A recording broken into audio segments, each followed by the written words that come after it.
Uh, Good morning, good day. This is my reflection on the movie Big Short.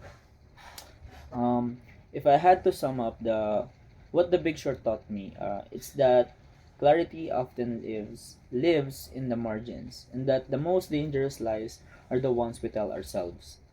Watching it, I had oh wow moments, one after another, and most of them weren't really about finance at all. And the first lesson that I learned is don't confuse the everyone agrees with the truth. The entire financial world was convinced that subprime mortgages were safe. The banks, ratings, agencies, even the experts on the television. But the people who called the crash were outsiders who just read the fine print.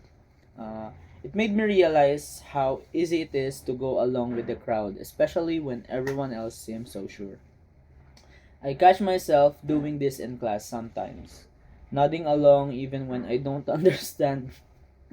And this movie made me want to speak up more, uh, even if I feel like the only one asking why. The second lesson that I learned is the profit without accountability hurts real people. The bankers who sold faulty loans didn't see the families who'd lose their homes.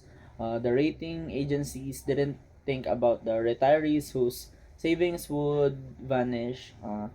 And it's easy to treat money like a game when you're not the one paying the price.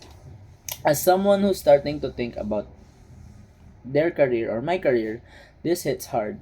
I don't want to work in a field where I have to look away from the damage I'm causing. And the third lesson that I learned is we're still living with the consequences and we need to pay attention. I used to think that the 2008 was just a past event, but now I see it in everything.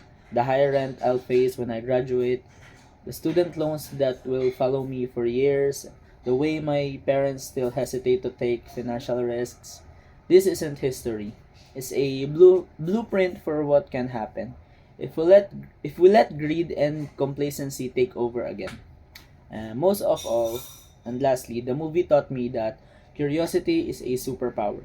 You don't need to be a genius to spot a problem. You just need to be willing to look, to be observant. And that's a lesson that I'll carry with me long after I forgot what a CDO is. Thank you.